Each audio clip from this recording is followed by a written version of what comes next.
salaamaaleykum wa rahmatullah yéen mbokk internet yi ñuy suivre ci Combattant TV ñu ngi am mbégte ak contentement di leen di toogaat fii di waxtaan ak yéen ci beneen thème di wax na bu fekkee yaa ngi ñuy déglu te abonné ko nga bës bouton bu xonk bi après nga activer cloche bi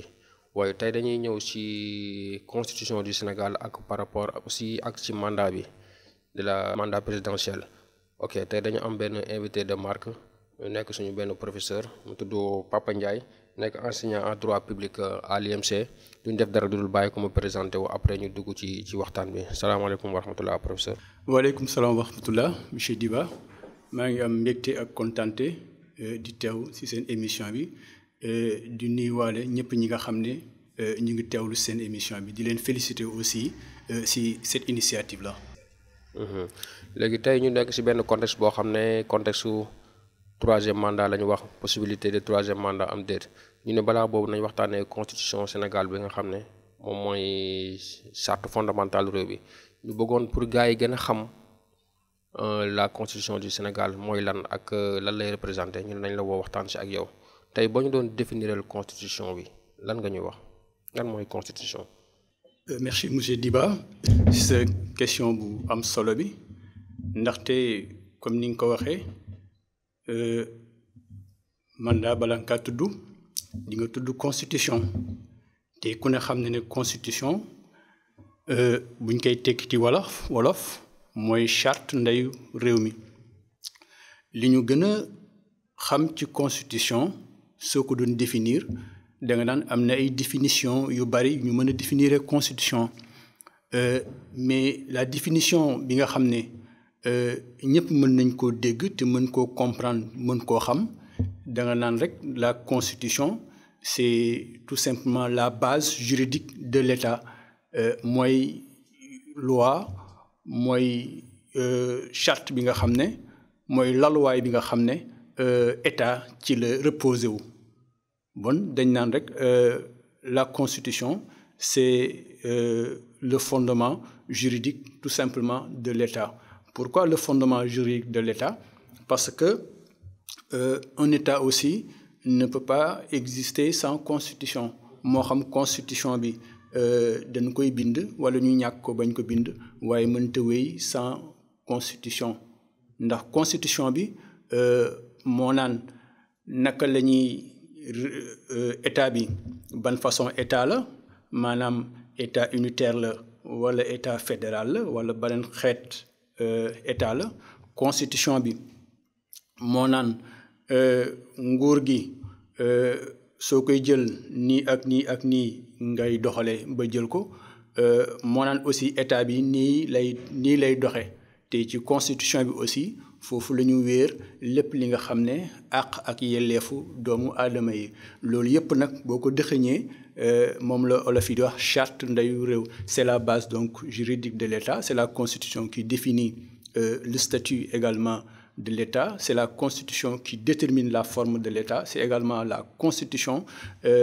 qui fixe les règles d'organisation et de formation et de fonctionnement de l'État mais en même temps ce sont des règles aussi qui déterminent la dévolution donc du pouvoir son exercice ainsi que sa transmission loolu moo tax mu am solo ci dëkk. loolu moo tax mu am solo ci dëkk moom mooy charte ndey réew mi donc est-ce que nit war na am na benn daraja boo xam ne war na mën a tax mu jalgati constitution. déedéet ndaxte su fekkee ne dañu nekk ci dëkk dañoo nekk ci état ñu naan état bi ñuy bàkkee ne état bi état de droit la et par définition l'état de droit c'est un état organisé ba nga xam ne nul n'est au-dessus de la loi ba nga xam ne aussi état de droit mooy aussi li nga xam ne dañ naan rek ci biir réew mi amul kenn ku mën a jalgati yoon te dara du la ci fekk loolu mooy lan l'état de droit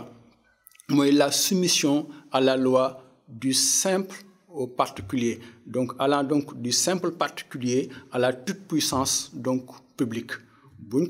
buñ ko tëralee noonu donc amul kenn ku ñu may mu mën a jalgati ak yoon nu mu mën demee rek mu mën koo jalgati sans pour autant que yoon topp la wala ay daan topp la sinon constitution bi day mel ni donc benn feuille rek wala déclaration de vœux pieux. Heureusement qu'il y a le Conseil constitutionnel qui veille quand même au respect donc de cette constitution dont le président de la République justement est en est garant. léegi ñu jëm ci contexte boo xam ne nii contexte présidentiel la ñu wax ne constitution bi dafa wax ne nul ne peut faire plus de 2 mandats consécutifs dafa am beneen interprétation bu am au-delà de notre entendement wala ni ñu ko déggee rek noonu lay firi en droit.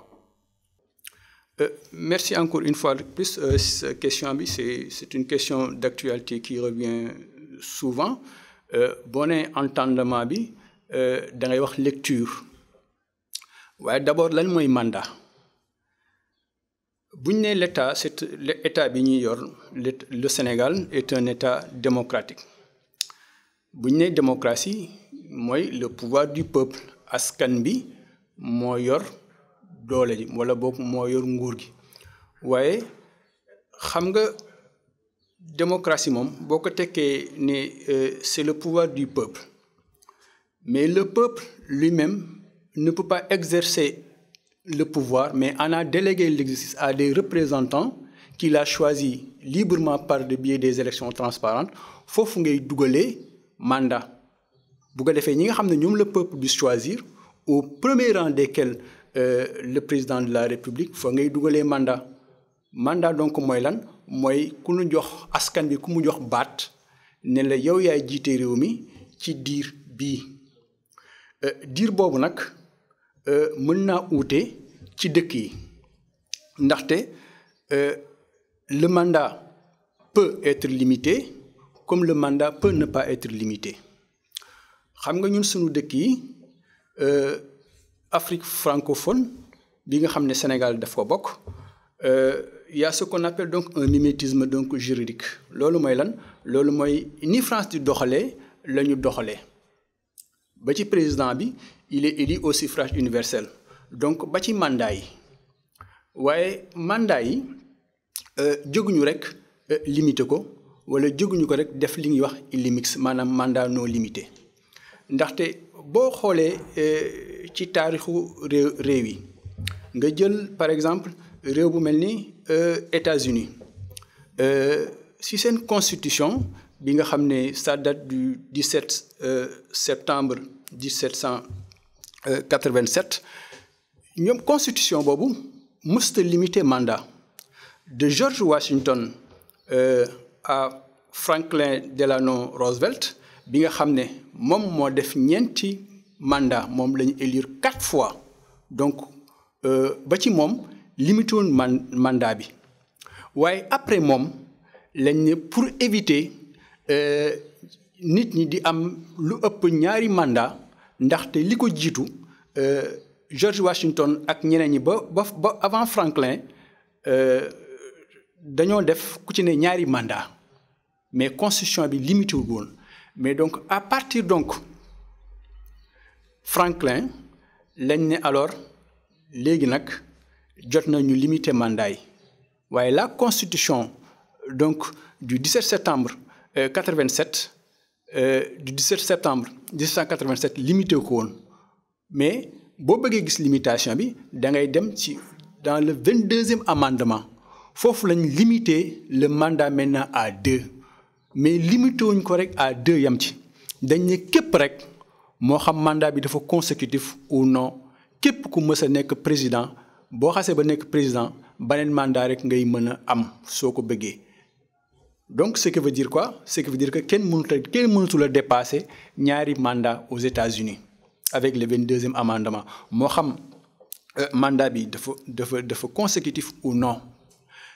boo jëlee réew bi mel ne France nga xam ne ñun daanaka nu mu tëdd ci moom la ñuy inspiré woo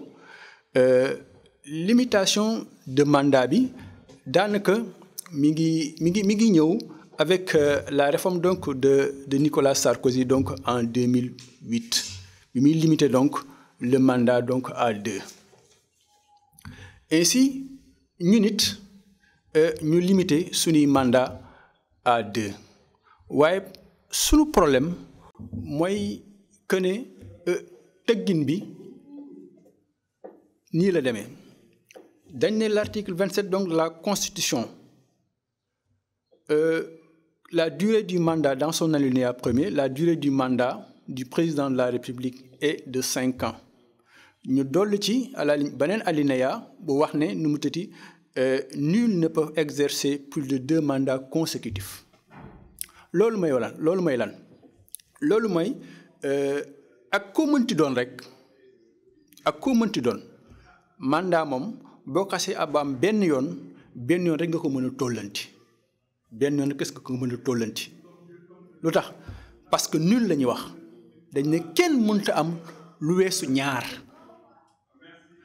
premier alinéa bi durée